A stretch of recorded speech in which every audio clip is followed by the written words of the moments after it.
हमारे साथ एक बेहद खास मेहमान जुड़ चुके हैं। जी हाँ, आपको बता दें हमारे साथ कैस्ट्रॉल का मैनेजमेंट जुड़ रहा है और इन सब के बीच में आप एक अहम बात बता दें कि इन सारे कारोबार के पहलुओं पर हम चर्चा करेंगे, क्योंकि कैस्ट्रॉल के अगर हम नतीजों की बात करें तो उस पर हम चर्चा करने वाले हैं और हमारे साथ कंपनी का मैनेजमेंट इस वक्त शामिल होता हुआ।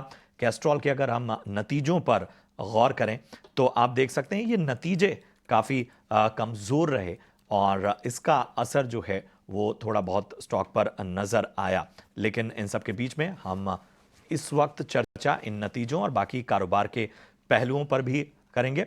हमारे साथ इस वक्त कैस्ट्रॉल के मैनेजमेंट से उन जुड़ चुके हैं और इन सब के बीच में सबसे अहम बात, जैसा हमने तमाम आंकड़े आपके सामने रखे, अब बात करते हैं कि आखिर इन नतीजों को कैसा देखा जाता है।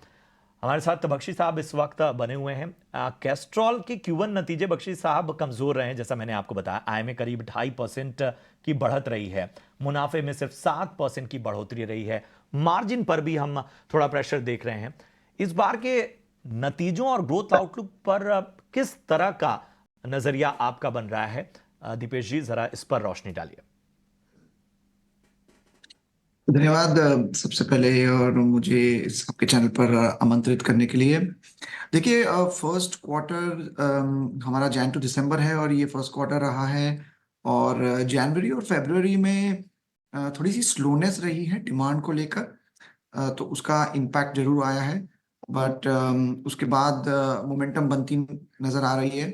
ओवरऑल अगर मैं फर्स्ट क्वार्टर को अगर फाइनेंशियल परफॉर्मेंस के हिसाब से देखूँ तो वॉल्यूम ग्रोथ हमारे कमर्शियल व्हीकल, पर्सनल मोबिलिटी और इंडस्ट्रियल सेगमेंट में सभी में रही है। और नेट प्रॉफिट 7% बढ़ा है। ओवरऑल हमने इस क्वार्टर में काफ़ी इन्वेस्टमेंट किए हैं हमारे ब्रांड को लेकर। हमने शाहरुख खान को साइन किया है, he is going to be our brand ambassador.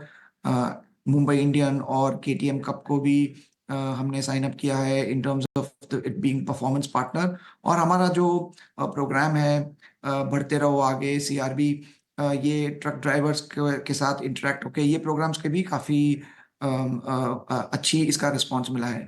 तो ओवरऑल 1Q में हमारा जो मार्जिन है, वो हमारा जो रेंज हमने दिया है गाइडेंस।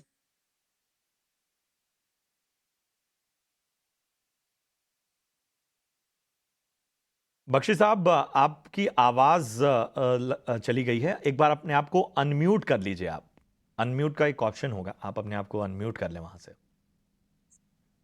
जी, जी जी आवाज आ रही है अभी? जी जी जी जी जी, पूरी करें अपनी बात। जी, तो मैं जस्ट समराइज करता हूँ मैं क्या बता रहा था। ओवरऑल एक रेजिलियंट क्वार्टर रहा है, 7% नेट प्रॉफिट बढ़ा है। और जनवरी में थोड़ी सी स्लोनेस रही है डिमांड में, बट ओवरऑल हमने सभी सेगमेंट में मार्केट ग्रोथ और वॉल्यूम ग्रोथ भी दिखा है। रेजिलियंस रही है चौथी तिमाही में, लेकिन अगर आप वॉल्यूम ग्रोथ का हमें फिगर दे सकते हैं चौथी तिमाही के लिए, और आगे चलते हुए आउटलुक क्या नजर आ रहा है वॉल्यूम्स को लेकर, इनिशियल ट्रेंड्स क्या है फर्स्ट क्वार्टर FY25 के लिए? सबसे पहले मैं ये क्लैरिफाई करना चाहूंगा कि ये हमारा फर्स्ट क्वार्टर है, फोर्थ क्वार्टर नहीं, क्योंकि हम जैन टू दिसंबर क्वार्टर रखते हैं कैलेंडर ईयर में। देखिए, मार्केट 3 से 5% के बीच ग्रो हुआ है इस क्वार्टर में। और हमारी ग्रोथ उससे ज्यादा रही है in terms of the volume growth. और आगे भी हमारा यही गाइडेंस रहेगा कि जो मार्केट ग्रोथ है उससे हम कुछ प्रतिशत ज्यादा ग्रो करेंगे। बख्शी साहब, अब ज़रा हमें ये बताइए कि किसी तरह की प्राइस हाइक को लेकर प्लानिंग है क्या नज़रिया है? कंपनी इसके बारे में क्या सोचती है?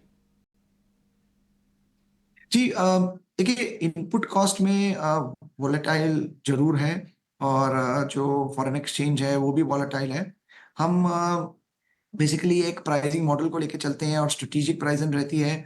और हम चाहते हैं कि जब भी हम प्राइसिंग ले, हम उसके साथ ही हमारे कंज्यूमर्स को एक अच्छा नया प्रोडक्ट और एनहांस प्रोडक्ट पोर्टफोलियो को रेंज हम लॉन्च करें। तो ये एक रेगुलर प्रोसेस है और हम कई वर्षों से करते आए हैं। तो बेसिकली आगे प्राइसिंग का गाइडेंस फिलहाल ऐसा कुछ है नहीं, और अगर जरूरत पड़ी तो हम प्राइसिंग जरूर लेंगे। बट गाइडेंस हम ये दे सकते हैं कि जो हमारा मार्जिन रेंज है, एबिटा मार्जिन, वो 22 से 25-26% के बीच में रहेगा। EBITDA मार्जिन्स 22 से 26% के बीच में रह सकता है। आगे बढ़ते हैं और थोड़ा लॉन्ग टर्म की बात करते हैं। तो ईवी यानी इलेक्ट्रिकल व्हीकल से लुब्रिकेंट इंडस्ट्री को एक बड़ा रिस्क है।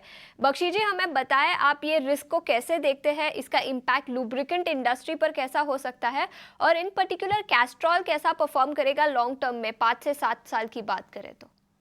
जी, जी, वेरी रेलेवेंट टॉपिक है ये। मैं 3 पॉइंट्स बताना चाहूँगा। फर्स्टली तो कि अ, भारत में जो ईवी की ग्रोथ हो रही है और गवर्नमेंट जो उसको पुश कर रहा है, वो एक बहुत अच्छी चीज़ है, क्योंकि इससे एनवायरमेंटल एडवांटेज भी है।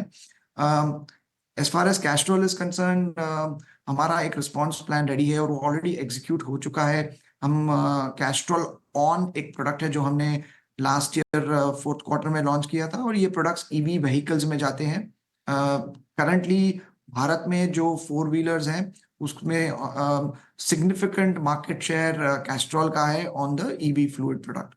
दूसरी बात ये है कि जो ईवी की जो टेक्नोलॉजी है, ये चेंज हो रही है हर क्वार्टर में, हर साल में।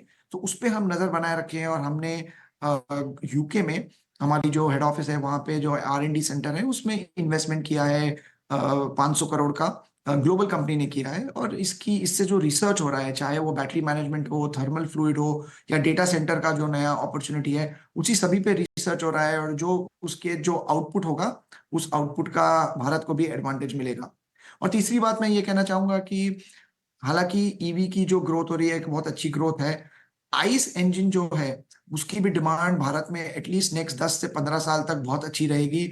और ये जो व्यू है, ये सिर्फ हमारा व्यू नहीं है, ये व्यू एक हर लुब्रिकेंट प्लेयर का है जो इंडस्ट्री में है, और नए लुब्रिकेंट प्लेयर इंडिया में भी आ रहे हैं, क्योंकि इंडिया एक ऐसा मार्केट है जहाँ पे लुब्रिकेंट की डिमांड नेक्स्ट 10 से 15 साल तक बनी रहेगी। तो ओवरऑल हम हमारे मैनेजमेंट में भी काफी एक्साइटमेंट है ईवी को लेते हुए, और आगे 5 साल देखें तो दोनों बैलेंसिंग रहेगा, ईवी फ्लूइड्स और ईवी ग्रोथ। और उसी के साथ साथ आइस इंजन में भी हम नए नए प्रोडक्ट्स लाते रहेंगे, जैसे कि हमने हम आगे जाके कार्स में, बाइक्स में, अगले क्वार्टर में भी प्रोडक्ट लॉन्च करने वाले हैं, जो एक परफॉर्मेंस थीम को टच करेंगे।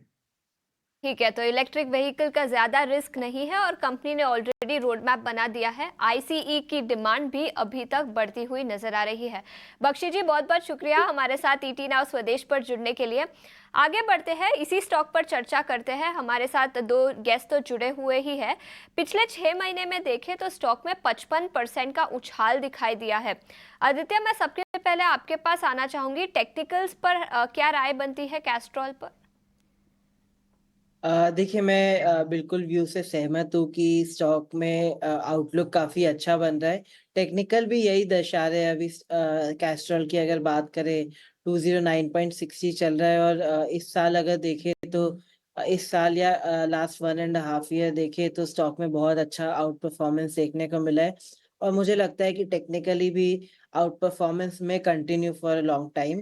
तो इस पे एक बाय की राय बनेगी यहाँ पे 209.55 में, और स्टॉप लॉस रहेगा इसमें 190 का, और टारगेट बन के आ रहे हैं 230 से लेके 255 के।